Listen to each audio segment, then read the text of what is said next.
Meron nang nahuli. Meron nang kinaladkad. Yung citizen niya. Yung citizen niya. Yung citizen niya.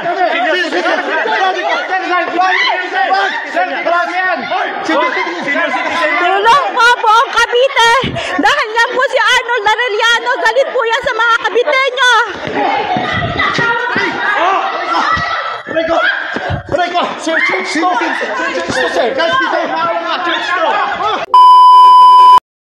Magandang araw mga kaibigan na nanonood dito lamang sa ating YouTube channel, dito lamang sa Straight to the Point. Straight to the Point.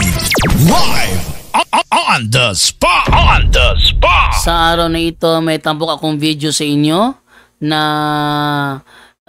talaga nakakagimbal. No, isang kaguluhang nangyari kamakailan lang kung saan sa loob ng isang Baptist church nagkaroon ng panghuhuli ang mga pulis. Hindi ko alam kung yung hinuli ba isang pastor. Napanood ko lang ngayon lang sa Facebook. Nawa gusto ko lang i-share sa inyo kung ano kaya nangyari sa pastor na ito. Ba't ko ito i-feature sa inyo? Kasi marami na kasing usap-usapan na kapag ganyan daw mga karahasan, mga kamolestiyuhan, ang lagi nilang itinutumbok ay lagi simbahan Katoliko. Ngayon, ito, bagong-bago talaga ito. Pastor naman. Kaya sa mga bago pa po sa akin channel, please po don't forget to hit the subscribe button at the notification bell para maging notified kayo sa bawat video na ilalabas ko sa channel na ito. Kaya huwag na po natin patagalin. Simulan na po natin.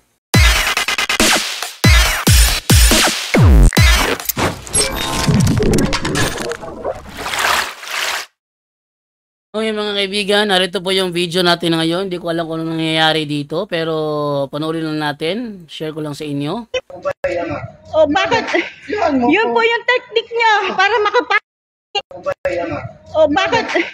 Yun po yung technique niya para makapasok yung mga hindi miyembro ng church. Kami po ang totoong miyembro ng church, kaya po nandito kami. Parang away niyo, sir. Pwede naman namin buksan yung gate. Wag lang tanda. Mga Caviteño, pakiusap. Tulungan niyo po ang mga Bible Church. Overkilling na pa. Tandaan ninyo hindi mangyayari na papasukin ng mga pulis na naka-uniforme ang isang compound o isang lugar kung wala itong warrant of arrest. Kaya sila nandito dahil meron niyang warrant of arrest. At eto ngayon, nag-iingay yung mga Baptist, di ko alam kung anong dahilan dito, pero panuloyin muna natin kung ano kayang reason. Sobra-sobra na pinakagawa nila, ilang taon kami nagtiis, ngayon lang kami nagsalita. Hindi nyo alam kung ano meron niya si Pastor. Arellano na yan. So ang kanila palang nirereklamo si Pastor Arellano. Pastor Arellano, ano kayang ginawa Pastor Arellano kaya? Pakinggan nyo muna yung kabilang side. Bakit kami umabot sa ganito? Wala po kayong karapatang kuhanin ako. Ipapasukin niyo po yun. Opo. Tulong pa, tulong buong Cavite. Buong Cavite po. Ma'am, nandun na yung asawa ko sa labas. Tulong po, tulong. Overkill na po ito. Hindi po tama, church po ito. Separation of state and church. Ano ako po nun? Ma'am, dito ka. Separation po ito. Separation of state and church. Dito ka, ma'am. Ba't pinapakailan mo yung silangan? Ma'am, dito ka. Tulungan niyo po ako. Tulungan niyo po kami. Naka-live po ito. Sir, wala po tayong probable cause para kunin yung mga tao. Okay? Ang kapal naman ng mukha mo na ikaw ang nagsiwalat lahat tapos ngayon papaliktarin mo kami, ma'am. Ano sabi mo sa Patricia? Ma'am Patricia, alam mo yan. Ano sabi mo? Ikaw nagsiwalat ito, Patricia. Wala ka pang magawa, mga miyembro. Ipinakita mo yung mga... Ikaw nagsimulan ito, Patricia. Nagsimulan ito. Papakulong mo kami. Ikaw nagsimulan Ano sinabi mo sa tatay mo? Meron palang ipapakulong. Merong nagsumbong sa tatay, kaya nandito mga pulis para ipakulong. Sino to ipapakulong? Ito ba yung Pastor Arellano? Ng babae! Ng babae ang pastor na yan! Uy, ng babae! Ng babae daw! Yan ha. Kasi lagi na lang tinitira yung Katoliko, yung mga pare nyo, ganyan. O, tapos sila pala, ganun din. Ang mahilig tumira, mga baptist pa naman. Tapos ito ganun pala din eh. Tuloy natin. 7 taon na, tapos kayo kukulong nyo kami? Alam niyo sana yung buong ano. Inubos pa ang pondo ng church! Yung mga men na yan, hindi yan members ng church. 7 taon na daw sila na nagsiservisyo sa mga tao, yung pastor na ito. Tapos ngayon huhulihin lang kahit ilang daang taon ka pa. Ha? Eh kung abutin ng ilang daan. At na ilang daang taon ka pa na magserbisyo, kung may ginawa kang kabulastugan, natural huhulihin ka. Natural huhulihin ka. At kung miyembro man ang biktima, lagot ka dahil miyembro mo yan. Kasi kapag tagalabas ang biktima, imposible naman siguro yung mangyari yun kung tagalabas. Pero kung tagaloob ang biktima, naku, lagot ka. Lagot ka talaga. Grabe ka talaga, lagot ka. Yung mga nagtatanggal ng padlock na yan, hindi sila members ng church.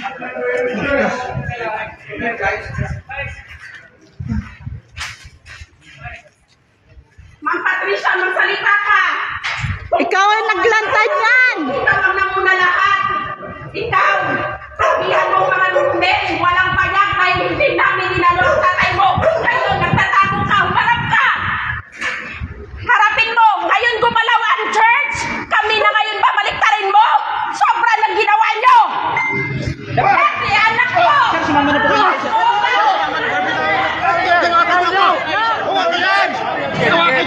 Eh, alam, meron nang nahuli. Meron nang kinaladkad. Huwag yung senior citizen niya. Senior citizen niya. Senior citizen niya. Senior citizen niya. Tulong po buong Cavite! Dahil yan po si Arnold Arellano, galit po yan sa mga Caviteño! Prego, sir, church store. Church store, sir. Kahit di tayo hawak nga, church store. Sir, church store. Pasto. Church store. Church store. Sir, ano ba? Walang awag mo yan. Diyos. Grabe kayong pamilya! Tawag na umiyak! Kasama namin ng Diyos.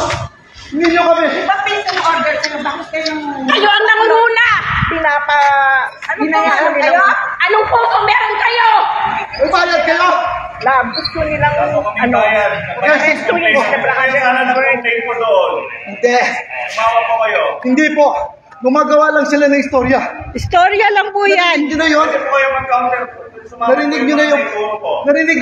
Sabihin, dumating si ano rito, si Patricia. Yung anak. Yung anak. Yung anak. Tulong po, tulong. Ayan po si Arnold Arellano. Kilala po yan ng mga estudyante ng CBBA.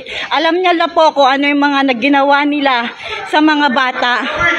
Sana lang po yung mga batang yan tumulong.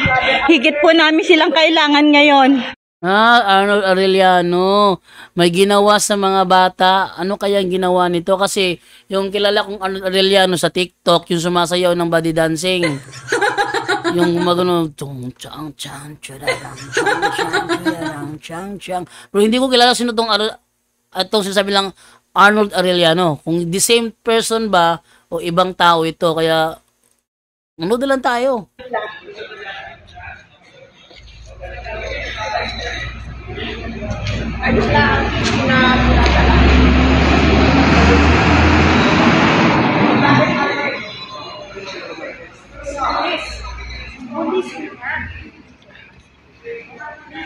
Yan po, si Arnold Arellano. Dati po siyang pastor, pero ang katuruan na tinuturo niya ay kamalian. Dating pastor at ang tinuturo niya ay kamalian. Tingnan nyo, sabi ko sa inyo merong ang pastor tuturo ng kamalian. Iba naman, half truth. Half truth lang. Hindi the whole truth. Kasi the whole truth is nasa iglesia. Yung sa mga pastor, half truth lang yan. Tuloy natin. Ayan din po, isa rin po ito. Pastor din po ito, pero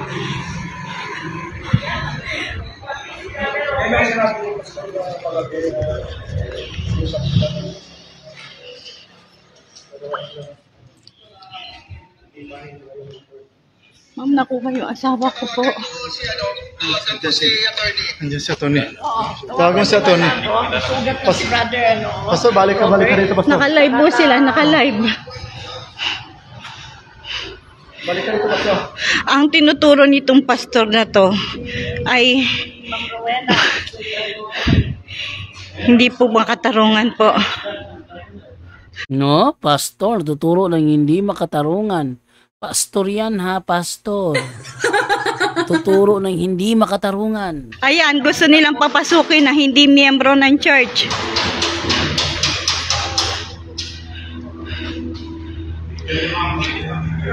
Naka-live po ako. Yan po yan si Patricia na nagpunta sa mga matatandang miyembro ng church na tulungan daw sila dahil ang tatay niya daw po ay ng babae at ang sinabi niya pa po sa mga old mga matatanda po sinabi niyang wala ba kayong bayag? Hindi niyo masuheto ang kanyang tatay. Sir, tayo. Mandali mo sa aba dito, ma'am. Mandali mo daw sa aba. Dito tayo. Magbarikado tayo dito sa taas. Magbarikado tayo dito sa taas.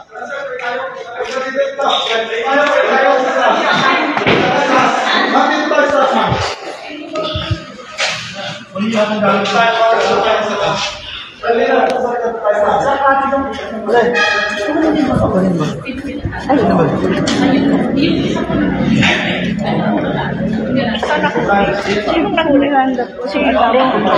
Sumama po siya eh.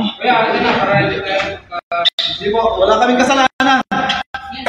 Wala kaming kasalanan. Wala kaming kasalanan.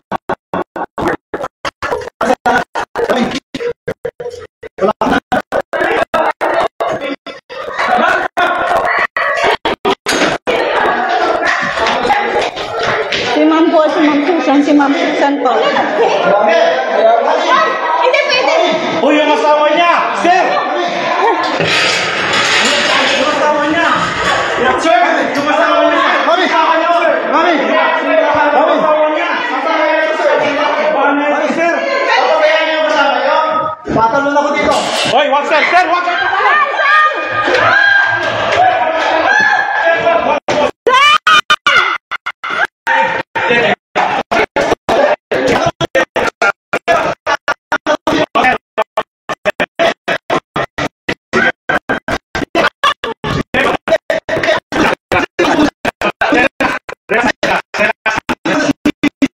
No, humihina signal. Humihina signal.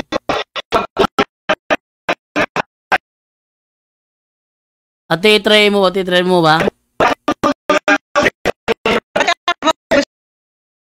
Ate, try mo. Sir, kanina ka Nakabidi ba siya? Nagawa ko lang. Naka-live po kami. sir, Naka-live. hindi po niyo siya kailangan ihigitin ng ganon. Meron po kami court order po. Yes po. Sige po. Pero wag pong physical masyado. Hindi po sila physical. Yes, hindi sir. Nakita po namin lahat sir. Pasensya na po, pero nakita Oliver. Mali po yan. Mali po, di ba po yan yung pong anak niya, 2-3 years ago, nagpunta yan sa elders. Ang sabi niya, elder, 7 years na ang aking asawa, ang aming tatay. Dilanan na namin kay Abante. Dilanan na namin kay Sauko. At hindi rin na meron siyang kabit.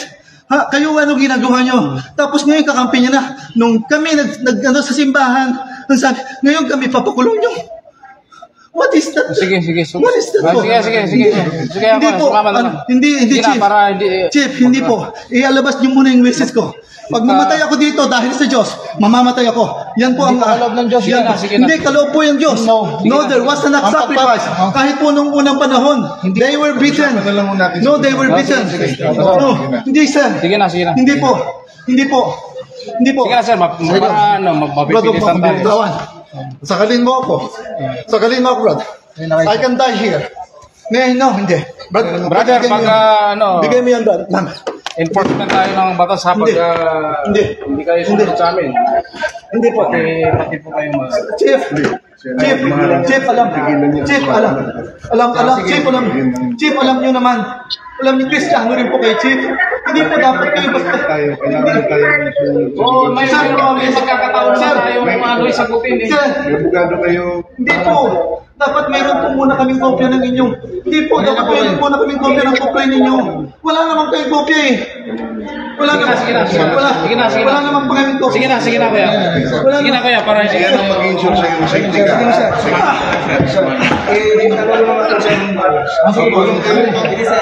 sir. Huwag mo akong ano. Hindi. Sige. Masugatan ako. Tulong ka rito, sama. Wala naman kayo sa dito. Kaya nga po, saan nga po yung complaint? Saan nga po yung complaint? Hindi po wala. Ang tanong dito ko, ano ba ang kasalanan nitong hinuhuli? Ano kaya ang kasalanan nitong hinuhuli kaya? Yan ang malaking tanong yun dyan.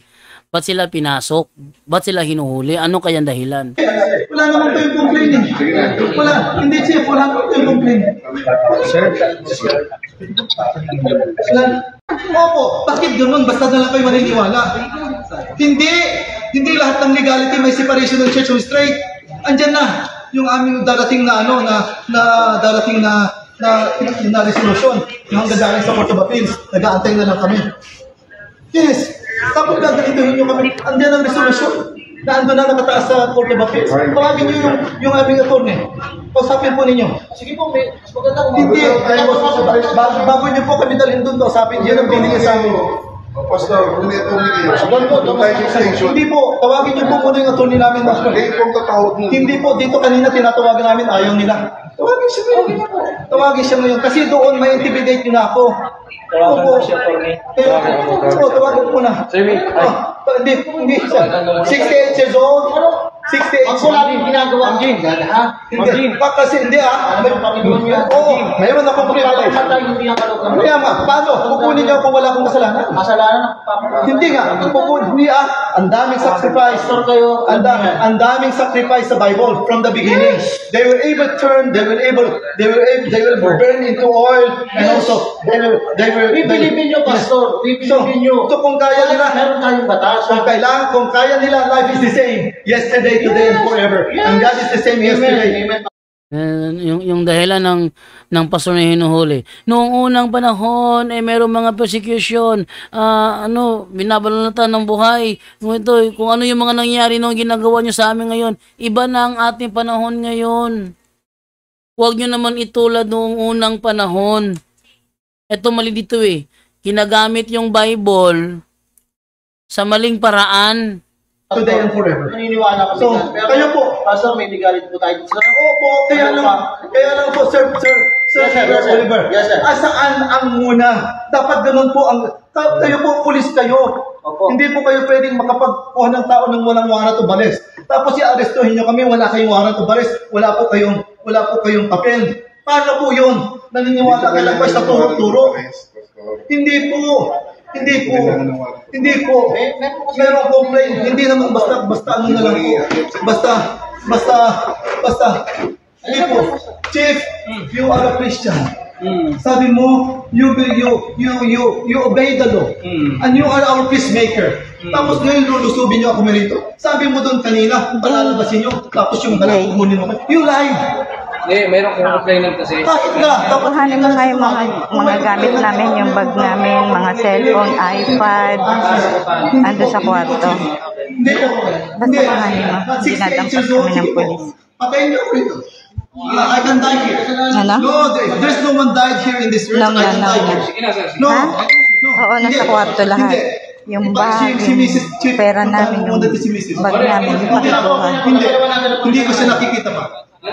Oo, nasa loob. Dali. Hindi ko siya Hindi ko siya nakikita. Lahat ng gamit Hindi, dito Ron. sa pumunta kayo. Tayo niyo ako dito. Hindi.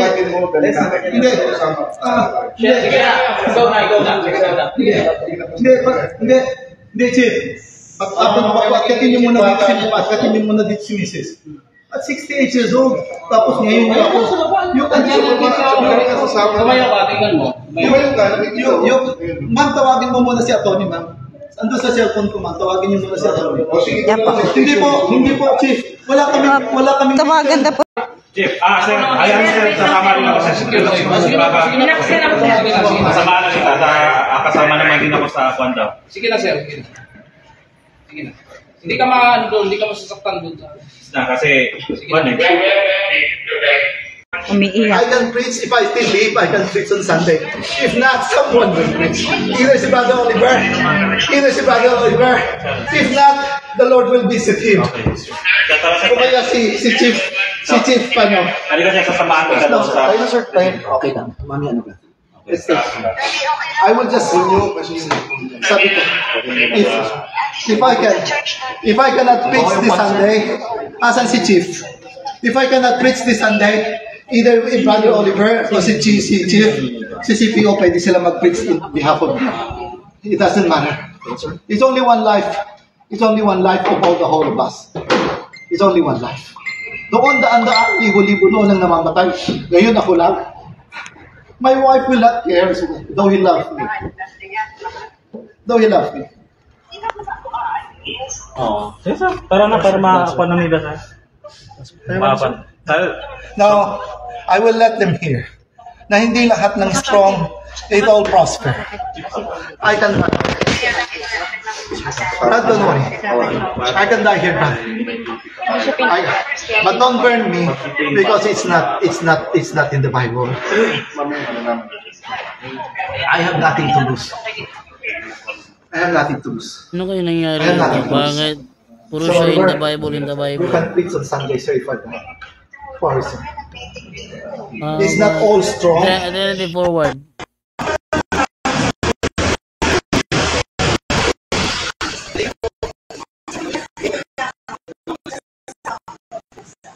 Next. Ano nangyari? Forward natin. Kilala na doon.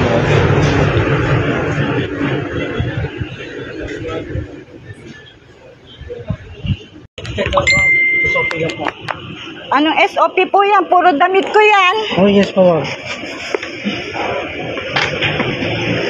Parang ano na yan wala na yan sa karapatan ko. Damit ko yan.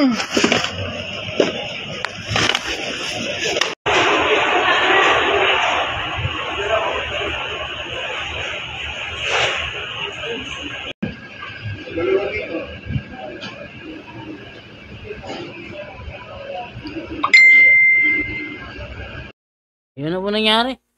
So, hindi ko alam kung ano yung mga reason dito. Ba't sila sinugod ng mga police? Ano yung kasalanan? Ang nakalagay lang dito sa post ni Ruben Aquilada. No? Ito ay galing, nakita ko to sa post ni Ruben Aquilada. Wait lang ha. Ruben Aquilada. Dito ko nakita sa post niya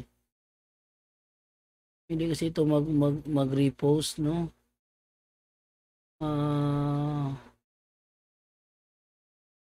Another big scandal. CBBC